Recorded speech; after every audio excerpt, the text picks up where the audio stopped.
Espero que tenham assistido ao vídeo número 1, Grande Sertão Veredas número 1, e tenham fermentado um pouco essa ideia tão complexa do que eu falei. Se nós sabemos qual é o fim, não há razão para ansiedade. Agora é saber como é que isso se deu. Eu não vou fazer uma caminhada do início da jornada ao fim. Eu vou fazer uma caminhada diferente. Ela vai ser vertical. É lógico que há momentos em que a gente anda na horizontal. Mas eu quero olhar do alto para contar a vocês o seguinte. Reobaldo Tatarana não nasceu em Grande Sertão Veredas. É uma personagem que foi pensada numa espécie de laboratório literário. Conhecer a obra de um autor, do ponto de vista dos estudiosos, gera um dilema. Como assim dilema, professor? O que ele escreveu antes tem relação com o que ele escreveu depois? Olha, um estudioso assim, sério, vai dizer não. Mas o que ele quer dizer é que nós não precisamos do que foi escrito antes. Tá? Como, em muitos casos, nós podemos pegar, né? A gente tem até uma expressão, a gente pode pegar o bonde andando que vai entender. Mas Guimarães Rosa já tinha a semente de Reobaldo Tatarana, ao que tudo indica, quando escreveu A Hora e Vez de Augusto Montraro.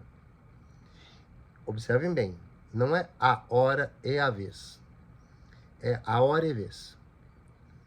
Então, pensem assim, hora e vez formam uma coisa só, que é o momento e a oportunidade juntas. Pensa assim, há um momento em que se abre uma porta. Se eu perco o timing, que é o momento passa e resta a porta aqui, mas eu não tenho mais como abri-la. Ah, mas derruba a porta.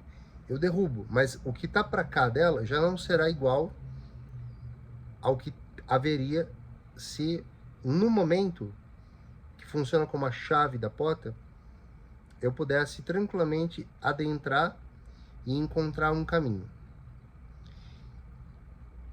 Este vídeo é dedicado a entender esse caminho. Prometo que não será longo, tá? Sagarana foi a primeira obra de Guimarães Rosa. E para não deixar para o final, eu vou dizer, foi um livro edificante e foi o primeiro que eu li de Guimarães Rosa. Eu encontrei na casa da minha avó, eu tinha 13 para 14 anos, e li. Me fascinou, porque ele começa com a história do burrinho pedrez e termina com A Hora e Vez de Augusto Montraro. No começo do conto, Nhô Augusto era um homem cruel, mau marido, mau pai, endividado, não era leal nem honesto com os seus jagunços. Era um homem poderoso, era um coronel, mas de quinta categoria. Era um homem incompleto, mas que, eu vou usar um termo lacaniano, tá? Não tem a ver com sexo, mas ele gozava na incompletude. O que significa gozar na incompletude? Ele entendia que a incompletude o tornava alguém amedrontador, e que o verdadeiro poder dele vinha disso, dele ser a canalice em pessoa. E ele estava errado. Muito errado. Eis então que no começo da história, o narrador, em terceira pessoa, nos conta que a esposa pretende largá-lo, levar consigo a filha, ele não paga os seus empregados, seus jagunços, que vão debandar, para o lado de um outro coronel, ele pode perder as suas terras. E ele não está nem aí para isso. Ele está ali no vilarejinho, perto das terras dele, e ele vê que estão leiloando moças. Não por escravidão, não. É a virgindade delas. É a primeira vez que elas vão se deitar com um homem.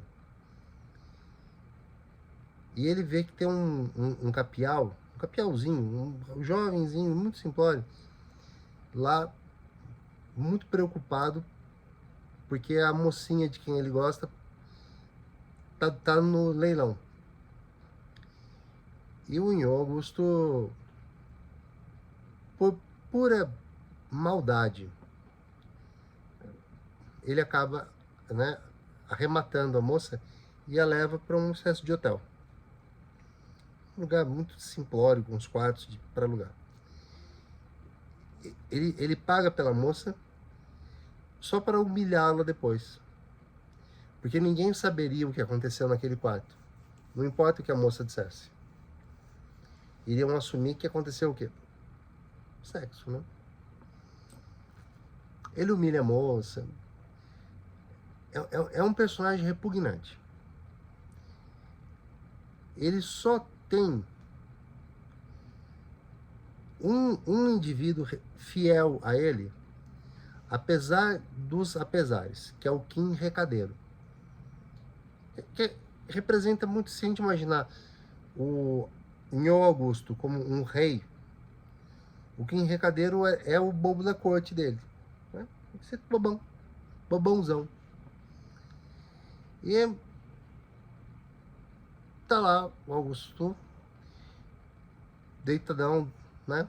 Relaxando, longe de casa, porque ele não gostava de enfrentar as demandas domésticas.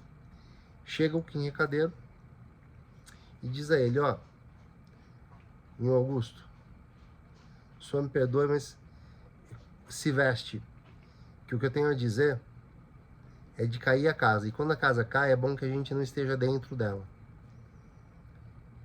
Aí o Augusto se veste, e o Kim Recadeiro conta. O senhor me perdoe, mas sua mulher foi embora, levou a filha, eles se bandearam pro lado de um outro homem, que acolheu as duas. O Major Consilva vai ficar com os seus jagunços, que passaram pro lado dele. O senhor vai perder as terras, vai perder tudo. A casa caiu de uma vez só. De uma vez só ele perdeu tudo. Poderia ir atrás da filha, da mulher. Mas ele vai na coisa mais, sim, banal de todas. Que é aquela questão de medir, não é? Quem tem o Bilal maior, metaforicamente falando. Ele vai atrás do Major Consilva. Poder. Vaidade. E é lógico, ele não tinha mais nenhum jagunço ao lado dele. O Major Consilva tinha os seus e tinha os do próprio Augusto, que estavam revoltados com o Augusto. Então ele não tem chance nenhuma. Ele é derrubado do cavalo, é surrado. E o Major Consilva diz, ó, levem embora e definem nele. E eles não só o levam para matar, mas antes de matá-lo, querem marcá-lo como se ele fosse um boi. E entre os jagunços do Major com Silva está aquele capialzinho que não pôde, né, bancar a oferta que o Augusto Matraga fez pela mocinha, que era a namoradinha, a paixãozinha do rapaz. Todo machucado, né, picado por faca, né, quebrado.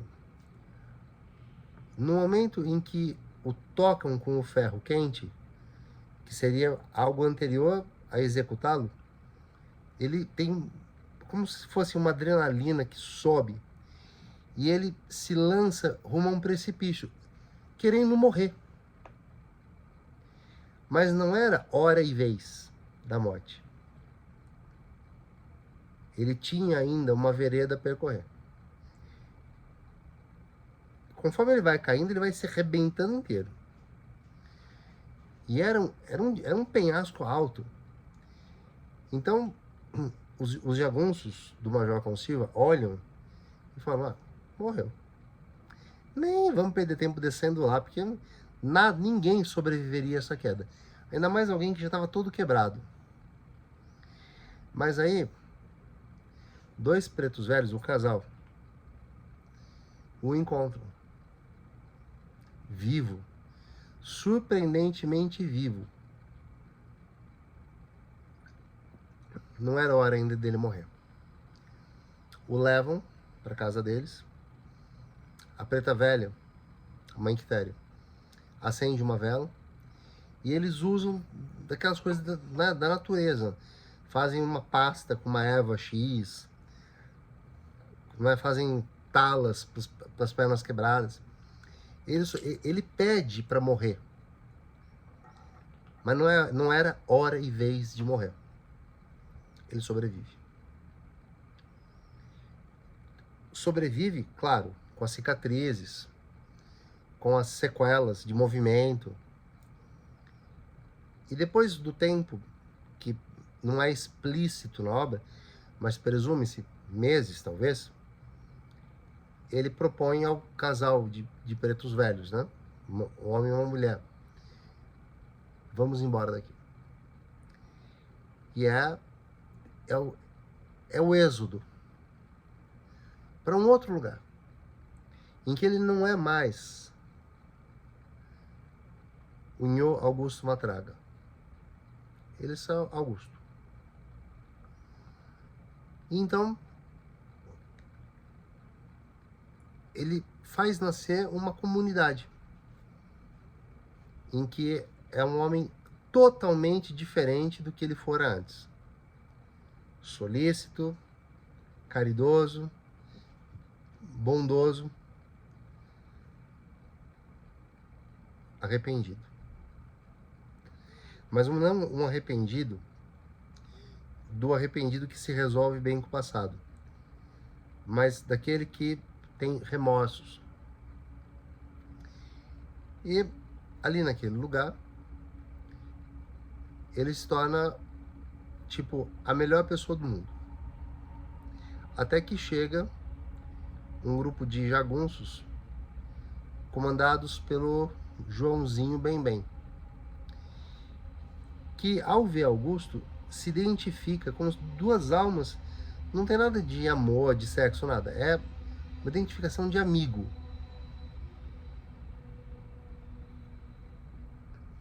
Mas tanto para um quanto para outro é muito clara a natureza da identificação. São dois seres iguais. Iguais. E aí, o Joãozinho, nessa identificação com o Nhô Augusto, propõe a ele, venha comigo, Nhô Augusto. Somos irmãos. E Augusto aceita. Sim, somos irmãos, mas eu quero ficar aqui. E o Joãozinho vai embora. Mas volta. Contando as barbaridades que fez. Isso divide o Augusto, porque nele habita o bem e o mal. Em todos nós há um constante deslizamento do que, em tese, deveria ser predominantemente o nosso bom caráter, e o nosso mau caráter, o bom caráter e o mau caráter. O bem e o mal não são claramente distinguíveis. Aí, o assim, o Joãozinho bem, nessas idas e vindas que ele passa por lá, ele pede para o Augusto testar uma Winchester, uma espingarda. E o Augusto tem, assim, ele ainda é um sujeito hábil com armas. E ele sente no fundo da sua alma, eu não mudei. E eu não posso ficar aqui com essa gente boa que me seguiu, que formou essa, não é, esse vilarejo comigo. Eu vou fazer mal a eles. E ele sai, então, como Cristo sai para os 40 dias no deserto. 40 dias e 40 noites, supostamente. Nem precisava dizer, né? Mas tudo bem. E nesse tempo, muitas coisas vão se esclarecendo. Mas nenhuma delas é uma oração completa. Parece que falta um complemento. E um dia ele chega a um lugar que parece ser uma fazenda e percebe um alvoroço. Ele adentra.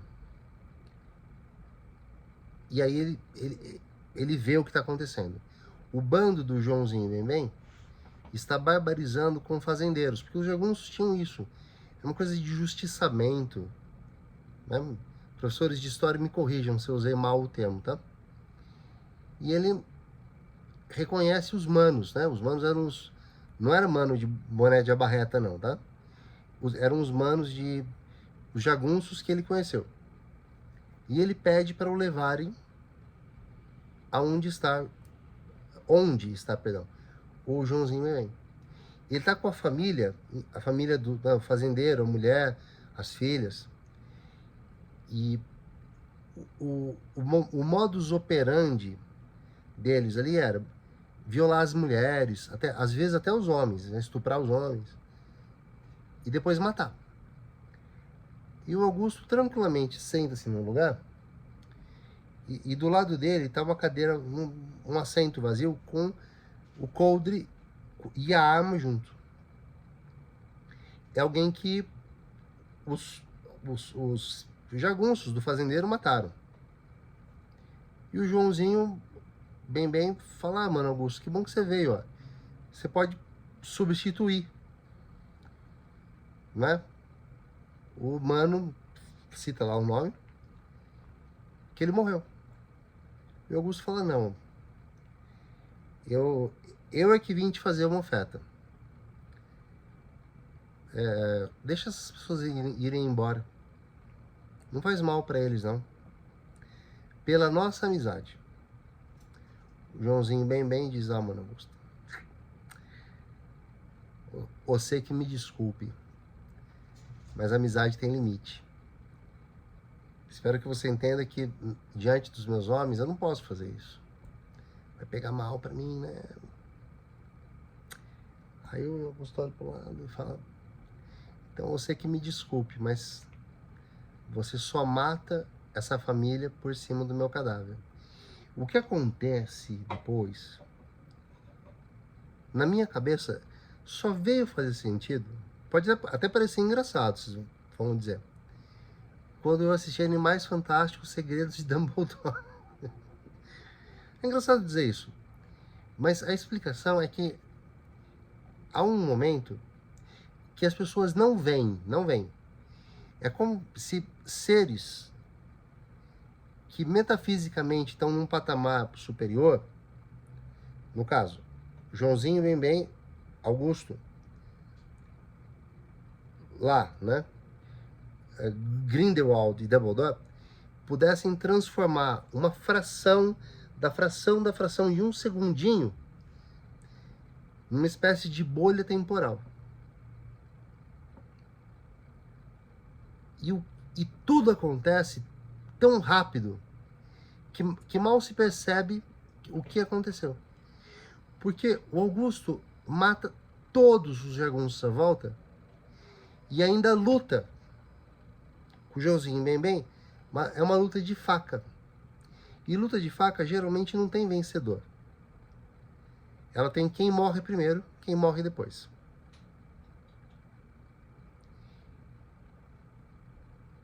Vocês sabem que o Riobaldo, para quem tudo isso é a grande inspiração do autor, não morre.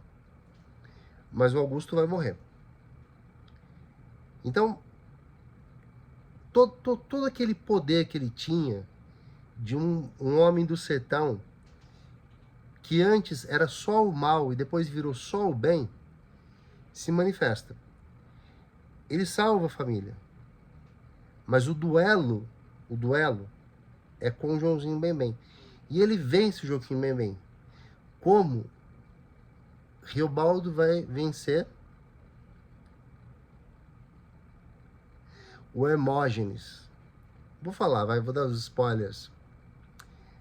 Mas isso fica para o próximo vídeo. Aí eu termino essa história.